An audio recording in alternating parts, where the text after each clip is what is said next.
ஏன்னா எல்லாரோடையும் பழகினதுனால என்னுடைய படங்களும் வந்து சோஷியல் ஓரியன்டாக இருந்ததுனால அரசியலுக்கு வர்றதுக்கு ஒரு ஆஃபர் வந்துச்சு. நான் என்னை அவர் பார்த்துட்டே இருந்துட்டு சின்ன வயசுல இருந்து என் படங்கள்லாம் பார்த்து என்னுடைய டிசிப்ளின், என்னுடைய சமுதாயத்தில் எங்க கோவம் தப்பு நடந்தால் கோவம், எல்லா தகப்பனுடைய கடமையை நான் பண்ணனே தவிர நான் தான் பண்ணேன் அப்படின்னு சொல்றது நம்ம டியூட்டி சார். ஒரு அப்பனுடைய டியூட்டி என்ன? மகனை கொண்டாட மேலே ஏற்றணும், மகன் உயரணும். இவ்வளோ பெரிய பீக் பீரியட்ல எவ்வளவு இருக்கு ஆஃபர் இருக்கு, சம்பளம்னு உங்களுக்கு தெரியும். அதை விட்டுட்டு என்னுடைய மக்களுக்காக, என்னுடைய நாட்டுக்காக நான் சர்வீஸ் பண்ணணும்னு போறேன். குழந்தைங்களை, ஏழை குழந்தைங்களை படிக்க வைங்கப்பா அப்படின்னு அந்த ரசிகர்களை மோட்டிவேட் பண்றேன். கொஞ்ச நாள் கழிச்சு மக்கள் இயக்கமா மாற்றுறேன். இன்னும் பெருசா பண்ணுங்க. அவங்களுக்கு நான் சொன்னதே வந்து ஒரு வேதம் தான் சார். இன்னைக்கு நீ தொண்டு செய்தால் நாளை நீ தலைவனாக. இந்த வேதத்தை அவனுக்கு எப்போ சொல்லிட்டேன். 2000 எல்லாரும் கேட்குறாங்க, நீங்க ரசிகர்கள் இல்லை, 2000 தொண்டனா மாத்திட்டேன். அதனால எப்போ அவங்க அரசியல்வாதி ஆயிட்டாங்க. யார் கூட அவர் கூட்டணி போனா நல்லா இருக்கும் அப்படின்ற ஒரு காமன் மேனா, நீங்க விஜய் அப்பாவே வேண்டாம், காமன் மேனா இவரு கூட போனா அது நல்லா இருக்கும், கரப்ஷன் ஃப்ரீ ஒரு கவர்மெண்ட்டை கொடுக்க முடியும் அப்படின்னு உங்களுக்கு ஏதாவது ஒரு தாட் இருக்கும்? தமிழக வெற்றிக்கிறது எனக்கு தலைவன் யாரு? விஜய். அவர் எடுக்க வேண்டிய முடிவை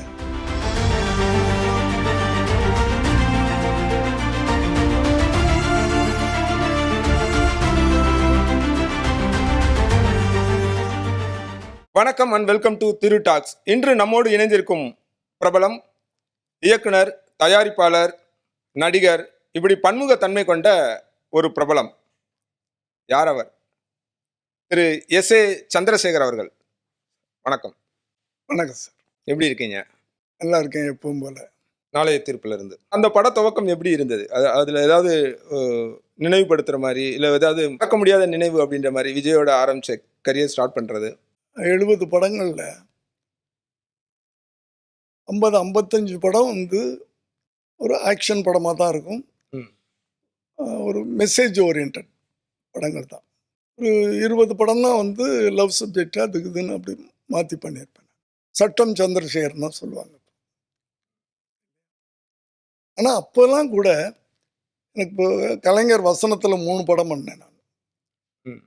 நீதிக்கு தண்டனை, சட்டம் ஒரு விளையாட்டு, இது எங்கள் நீதி. அப்படி அவர் டைலாக் எழுத வச்சு யாருடைய படம் என்னை சினிமாவுக்கு கூட்டிட்டு வந்துச்சோ அவரை வச்சே டைலாக் எழுத வச்சு 3 படம் பண்ணேன். 84 இருந்து என் படம் ஒரு படம் விடாமல் ஃபர்ஸ்ட் காப்பி அவர் தான் பார்ப்பார். அப்படி பழகின காலங்கள்ல எல்லாம் எதுக்கு சொல்ல வந்தேன்னா, அவரோட பழகியிருக்கிறேன். இப்போ எம்ஜிஆர் படங்கள்லாம் அசிஸ்டன்ட் டைரக்டராக இருக்கிறதுனால அவரோட பழகியிருக்கிறேன். இப்படி அரசியல்வாதிகள் பலரோட பழகியிருக்கிறேன். ஏன்னா எல்லாரும் என் படத்தை பார்ப்பாங்க. எதையாவது நான் சொல்லுவேன், நான் தைரியமாக சொல்லுவேன். இந்த காலகட்டங்கள்லாம் வந்து அரசியலுக்கு வரணும்னு எனக்கு அந்த ஆஃபர் வந்துச்சு. உங்களுக்கு இருந்தது? ஆமாம்.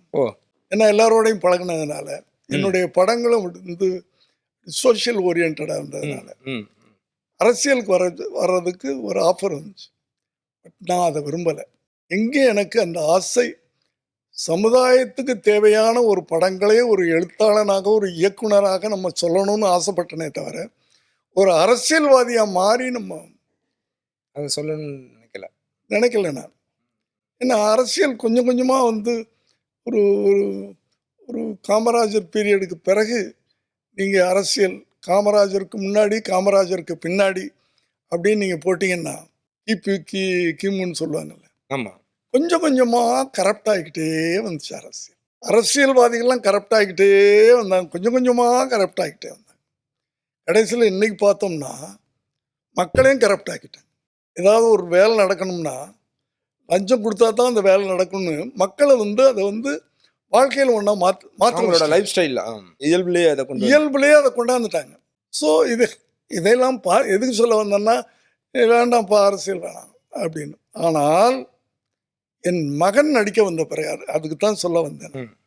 இந்த நாளைய தீர்ப்பு நாளைய தீர்ப்பு. கேட்டீங்களே, முதல் டைட்டிலே வச்சேன் நாளைய தீர்ப்பு. ம். அந்த தீர்ப்பு தான் இன்று எழுதப்பட்டு கொண்டிருக்கிறது. அன்னைக்கு எழுதின தீர்ப்பு இருக்கே, நாளைய தீர்ப்பு 92 எழுதின அந்த தீர்ப்பு 25ல் சாத்தியமாயிருக்கு. சாத்தியமாயிருக்கு. ஏன்னா ஒரு எழுத்தாளனா நான் அரசியலுக்கு வர வேணாம்னு நினைச்சேன். ம். ஏன்னா இப்படி கரப்ட் ஆகிட்டே போகுது. ஆனால் இப்படி கரப்ட் ஆகிட்டே போகுதுன்னு நினச்சோம்னா ஒரு நாடு, அந்த மக்கள் யாராவது ஒருத்தர் வரணும்ல. டர்ட்டியாக இருக்குது, அழுக்காக இருக்குது, அழுக்காக இருக்குது, அழுக்காக இருக்குன்னு நினச்சிட்டே போனோம்னா யாராவது ஒருத்தர் க்ளீன் பண்ணணும்ல, தொடப்பத்தை கையில் எடுக்கணும்ல, அதுதானே க்ளீன் ஆகும். அதுவும் ஒரு ஒரு இயக்குனருக்கு ஒரு ரீச் தான் உண்டு. ஒரு நடிகன் நினச்சா செய்ய முடியும். ஏன்னா ஒரு உதாரணமாக எம்ஜிஆர் செஞ்சு காட்டியிருக்காரு. அரசியலுக்கு வரணும் அப்படின்றது வந்து திரு சந்திரசேகரோட முடிவா அல்லது திரு விஜயோட முடிவா? நான் அரசியலுக்கு வரணும்னு என்னைக்குமே விஜய் நான் கம்பல் பண்ணது கிடையாது.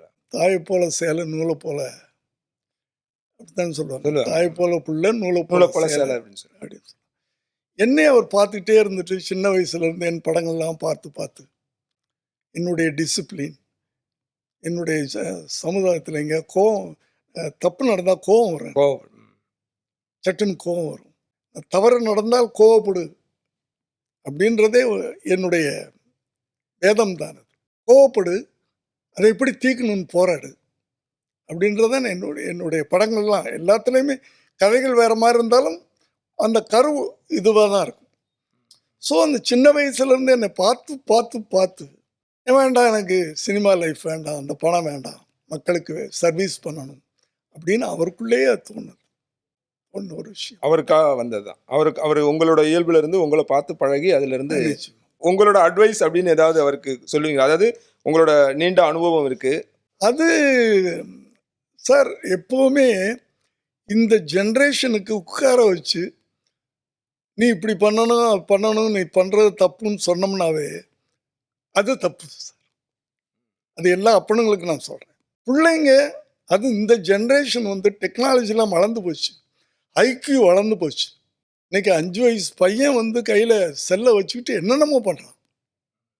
அந்த அளவுக்கு ஐக்யூ வளர்ந்து போச்சு, அறிவு வளர்ந்துருச்சு. ஒரு 18 வயசில் புரிய வேண்டிய விஷயங்கள் 7 வயசு 8 வயசுலேயே புரிஞ்சிருது. அவங்கள போய் உட்கார வச்சுட்டு நீ இது பண்ணுறது தப்பு, அப்படி பண்ணக்கூடாது, இப்படி பண்ணக்கூடாது அப்படின்னு சொல்லக்கூடாது சார். பிள்ளைங்களுக்கு முன்னாடி நீ வாழ்ந்து காட்டணும். அவன் ஒன்றும் வாட்ச் பண்ணிக்கிட்டே இருப்பான். உங்களுக்கு ஒரு இன்ஸ்பிரேஷனாக நம்ம இருந்துகிட்டே இருக்கணும். ஒரு அப்பன்றவன் வாழ்ந்து காட்டணும் பிள்ளைங்களுக்கு முன்னாடி. டிசிப்ளினா நீ வாழ்ந்து காட்டு, கடுமையாக உழைக்கணுமா நீ வாழ்ந்து காட்டு. சொன்னேன்ல 9 வருஷத்தில் 50 படம் பண்ணியிருக்கேன்னா அதை பார்த்துக்கிட்டு இருந்திருக்காருல்ல சின்ன வயசுலேருந்து. அந்த உழைப்பு இருந்திருக்கும். அந்த உழைப்பை பார்த்துருக்காருல்ல. நீ உழைச்சாதான் முன்னுக்கு வரணும்னு நான் சொல்லணுமா? இல்ல, அதை பார்த்து தான் சினிமாலே அவருக்கு ஆர்வம் வந்தது. உங்களோட உழைப்பு சினிமாவில் உண்மைதான் சார். வக்கீலுடைய புள்ள வக்கீலாக தான் வரான், டாக்டர் புள்ள டாக்டராக தான் வரான். அது தப்பு இல்லை, அதுதானே இயற்கை. நாங்கள் பார்க்க முடிஞ்சது. இப்போ தொடர்ச்சியாக அவரை அடுத்தடுத்த இடத்துக்கு கொண்டு வரதுக்கு நீங்கள் அயராது உழைச்சிங்க. பின்னால் உங்களோட உழைப்பு இருந்தது. அது எங்கேயுமே தவிர்க்க முடியாது. நீங்களே மறுத்தாலும் அது ஏற்றுக்கிறதுக்கு நாங்கள் தயாராக இல்லை. நீங்கள் அவரை அதை அடுத்த இடத்துக்கு கொண்டு வர்றதுக்கு சினிமாலேயே சரி, இன்னைக்கு அரசியலே சரி, அதுக்கு பின்னால் உங்களோட உழைப்பு அசாத்தியமானது இல்லையா? எல்லா தகப்பனும் பண்ண வேண்டியது, எல்லா தகப்பனுடைய கடமையை நான் பண்ணனே தவிர நான் தான் பண்ணேன் அப்படின்னு சொல்கிறது நம்ம டியூட்டி சார். ஒரு அப்பனுடைய டியூட்டி என்ன? மகனை கொண்டாரு மேலே ஏற்றணும், மகன் உயரணும், மகன் நல்லா இருக்கணும். அப்பனுடைய டியூட்டி. நான் அதை பண்ணிட்டேன் இதை பண்ணிட்டேன்னு நான் சொல்கிறதுல என்ன இருக்குது? அது என்னுடைய கடமை தானே. கல்யாணம் பண்ணிக்கிட்டேன்னா என் ஒய்ஃபுக்கு என்னென்ன பண்ணணுமோ நான் பண்ணி ஆகணும்ல. அது நம்ம டியூட்டி தானே. அதே போல் ஒரு புள்ள வளர்ந்துருச்சு, பெற்றுட்டோம்னா அந்த புள்ள என்ன ஆசைப்படுதோ அதை நம்ம நிறைவேற்றி காட்டணும்ல. அதுதானே ஒரு தகப்பனுடைய டியூட்டியாக இருக்கணும். எல்லா தகப்பனும் டியூட்டியாக இருக்கணும். அவன் தான் தகப்பன். என் கெடா கெட்டு போன்னு விட்டோம்னா நான் அப்பன்னு சொல்லிக்கிறதே அர்த்தம் இல்லை. ஸோ எல்லா தகப்பனும் செய்ய வேண்டியதை நானும் பண்ணேன். இப்போ கொஞ்ச நேரத்துக்கு முன்னாடி நீங்கள் சொல்லிட்டு இருந்தீங்க தொடர்ச்சியாக இப்போ இருக்க பாலிடிக்ஸ் கம்ப்ளீட்டாக கரப்ட் ஆகிடுச்சு, இன்க்ளூடிங் பப்ளிக் மக்களுமே வந்து கரப்ட் ஆகிட்டாங்க. நிறையா பைசா வாங்குற இடத்துக்கு அவங்கள நம்ம நகர்த்திட்டோம் அப்படின்றாங்க இல்லையா? இப்போ விஜய் ஆரம்பிச்சிருக்க கட்சி அந்த இதை சரி செய்யுமா அப்படின்றதான். சரி செய்யணும்னு ஆசைப்படுறேன். அவர் சரி பண்ணுவார் நம்பிக்கை இருக்கு எனக்கு. ம் ம் ம். ஏன்னா அவருடைய நேச்சரே அதுதான். ஏதாவது சின்ன தப்பு நடந்தால் கூட தாங்க மாட்டார். அந்த விஷயத்தில் என்னை விட அவர் வந்து ரொம்ப இப்போ பொது வாழ்வுக்கு வந்துட்டோம் அப்படின்னா நிறையா விமர்சனங்களை தாங்கிக்க வேண்டியது இருக்கும், நிறையா அவதூறுகளை சந்திக்க வேண்டியது இருக்கும். இது எல்லாத்துக்கும் மனதளவில் அவர் தயாராகிருக்காரு. அதில் உங்களோட பங்களிப்பு அல்லது உங்களோட இது என்னவா இருந்தது? சார் எல்லாத்துக்கும் ஒரே வார்த்தை, நம்ம எப்படி வாழ்ந்து காட்டணும். எனக்கு எவ்வளோ எதிர்ப்புகள் வந்துச்சு. ஒரு படம் ரிலீஸ்க்கு நான் எவ்வளோ கஷ்டப்பட்டிருக்கேன். ஆரம்ப காலங்களில் எந்த படமும் இப்போ சென்சார் ஈஸியாகாது. ரிவைசிங் போகும், ட்ரிபியூனல் போகும், சில படங்கள் பாம்பேக்கு போய் ரிலீஸ் ஆகும். அந்த போராட்டத்தையெல்லாம் வந்து நான் வந்து அது போராட்டமாக நினைக்கல. ஜெயிக்கணும்னா இப்படி தான் இருக்கணும். அதை தாண்டி தானே நம்ம போனோம்னா தானே ஜெயிக்க முடியும். அப்சக்கிள் தானே, தடைகள் இல்லாத ஒரு இடத்துல நம்ம ரன்னிங் ரேஸ் போகிறதுல ஒன்றும் இல்லைல்ல. இந்த தடுப்பாக வச்சுருப்பாங்க, அதில் ஜம்ப் பண்ணி ஓடுறது இருக்குல்ல, கொஞ்சம் மிஸ் ஆனால் கூட தடி கீழே விழுந்து முட்டி உடஞ்சிரும்ல. அதில் நம்ம எப்படி போகிறோம், அதில் எப்படி நம்ம ஜெயிக்கிறோம்? தயாராக தான் இருக்காரு. ஆமாம், அதெல்லாம் தான் சொல்கிறேன். எல்லாமே நான் எப்படி இருந்தனோ, எனக்கு எவ்வளோ எதிர்ப்புகள் வந்துச்சோ, நீதிக்கு தண்டனை. சும்மா ஒரு உதாரணம் சொல்கிறேன். கலைஞரை வந்து அரெஸ்ட் பண்ணுறாங்க. எம்ஜிஆர் சிஎம் இருக்கார், அவரை அரெஸ்ட் பண்ணுறாங்க. அவரை அரெஸ்ட் பண்ணி உள்ளே வைக்கிறாங்க. அரெஸ்ட் பண்ணி 3வது நாள் நான் விளம்பரம் பண்ணுறேன். அப்போலாம் தந்தியில் வந்து ஃபுல் பேஜ். கலைஞரை ஜெயிலுக்குள்ளே போட்டு அந்த விளம்பரமே ராதிகாவை இங்கே கூண்டில் நிற்க வச்சு கலைஞர் நீதிக்கு தண்டனை, கலைஞர் நீதிக்கு தண்டனைன்னு நான் வந்து எம்ஜிஆர் சிஎம்மாக இருக்கும்போது டைட்டில் வைக்கிறேன். எம்ஜிஆர் அந்த படத்தை பார்க்குறாரு, என்னை கூப்பிட்டு அனுப்புகிறாரு. இப்படிலாம் வந்து இதெல்லாம் வந்து ஹிஸ்ட்ரி. அதெல்லாம் த்ரில்லு தானே. ஐயோ நம்ம இந்த டைட்டில் வச்சோம்னா என்ன ஆகும் அப்படின்னு நினச்சோம்னா, புரட்சி இயக்குனர்னு ஒரு பேர் வச்சான்ல, அது கிடச்சிருக்காதுல்ல எனக்கு. 2011 சட்டப்பேரவை தேர்தல் அப்போ நீங்கள் கேம்பெயின் பண்ணீங்க, பிரச்சாரம்லாம் ஈடுபட்டீங்க. ஆமாம், அதிமுகவுக்கு சார்பாக. அதன் பிறகு இப்போ அது வந்து அது கட்சி சாயல் அல்லது இவருக்கு ஆதரவாக இவர் இருப்பார் அப்படின்ற மாதிரியான ஏதாவது சாயம் இவர் மேலே இருக்கா? அப்படி விழுகும் அப்படின்னு நீங்கள் நினைக்கிறீங்களா? இல்லை அதுக்கு பிறகு 2014 இவர் சார் இப்போ மோடியை பார்த்தாரு, அவர் அரசியலுக்கு வந்துட்டார், ஒரு குறிக்கோளோடு இருக்கிறாரு, பண்ணுவார்னு நான் நம்புகிறேன். ஒரு அப்பனா ஆசைப்பட்றேன். இவ்வளோ பெரிய பீக் பீரியடில் எவ்வளோ இருக்கு ஆஃபர் இருக்குது, சம்பளம்னு உங்களுக்கு தெரியும். அதை விட்டுட்டு என்னுடைய மக்களுக்காக, என்னுடைய நாட்டுக்காக நான் சர்வீஸ் பண்ணணும்னு போகிறார். ஒரு தகப்பனா எவ்வளோ சந்தோஷமாக இருக்கு எனக்கு, இல்லையா? அவருமே சொல்லி மீதி எல்லாம் அவர் வந்து இன்றைக்கு ஜென்ரேஷன் சார், அவங்கள்ட்ட போய் நம்ம உட்காந்து அது இதுன்னு நான் தான் சொல்கிறேன், செயல்பட விடுங்க. சும்மா ஒரு இவங்க ஓட்டு போடுவாங்களா, அது போடுவாங்களா, ரசிகர்கள் ஓட்டு போடுவாங்களா, அவங்க ரசிகர்கள் வேற, என்னது ஓட்டாளர்கள் வாக்காளர்கள் வேற, இதெல்லாம் ரசிகர்கள் வேற வாக்காளர்கள் வேற. நான் வந்து அவருக்கு ரசிகர் மன்றம் ஆரம்பித்ததே நான் தான், கேள்விப்பட்டிருப்பீங்க. தெரியும். முதல் ரசிகர் மன்றம், அதை நற்பணி மன்றமாக மாற்றினேன். முதல் ரசிகரே நீங்கள் தான் சொல்லி. முதல் ரசிகரே நான் தான், இல்லையா? அதை நற்பணி மன்றமாக மாற்றுறேன். நற்பணி மன்றமாக இப்போ மாற்றுறேன், ஒரு 96லேயே மாற்றுறேன். அப்போவே ரத்த தானம் பண்ணுங்கடா, குழந்தைங்களை, ஏழை குழந்தைங்களை படிக்க வைங்கப்பா அப்படின்னு அந்த ரசிகர்கள் மோட்டிவேட் பண்ணுறேன். கொஞ்ச நாள் கழித்து மக்கள் இயக்கமாக மாற்றுறேன். இன்னும் பெருசாக பண்ணுங்க. அவங்களுக்கு நான் சொன்னதே வந்து ஒரு வேதம் தான் சார். இன்னைக்கு நீ தொண்டு செய்தால் நாளை நீ தலைவனாகலாம். இன்றைய தொண்டன் நாளைய தலைவன். இந்த வேதத்தை அவனுக்கு எப்போ சொல்லிட்டேன், 2000 எல்லாரும் கேட்குறாங்க, நீங்கள் ரசிகர்கள் இல்லை, 2000 தொண்டனாக மாற்றிட்டேன் அவங்களையெல்லாம், பசங்களையெல்லாம். அதனால் எப்போவும் அவங்க அரசியல்வாதி ஆயிட்டாங்க, இன்னைக்கு இல்லை. அதனால அது நடக்கும், எல்லாம் நடக்கும், நல்லா நடக்கும். இப்போ நாளைக்கே அவரோட கூட்டம் நடக்க போகுது இல்லையா? ஒரு ஆண்டு நிறைவாயிடுச்சு. நாளைக்கு கூட்டம் இருக்கு.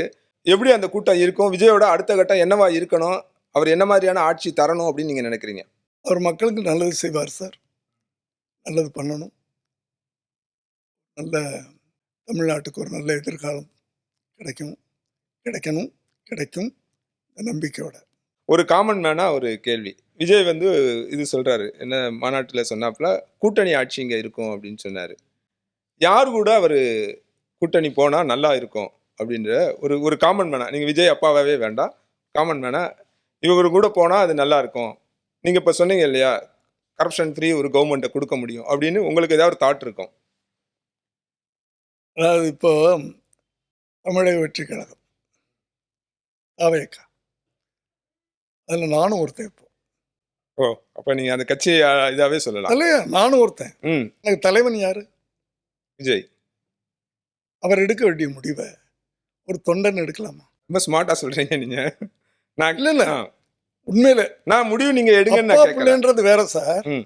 இல்ல நான் அந்த முடிவு கட்சியில நீங்க நானும் எடுங்கன்னு நான் ஒருத்தன். இல்ல என்னோட கேள்வி வந்து நீங்க முடிவு எடுங்கன்னு நான் கேட்கல. இப்ப எனக்கு ஒரு ஒப்பீனியன் இருக்கு. அந்த அந்த ஒப்பீனியனே நான் சொல்லக்கூடாது.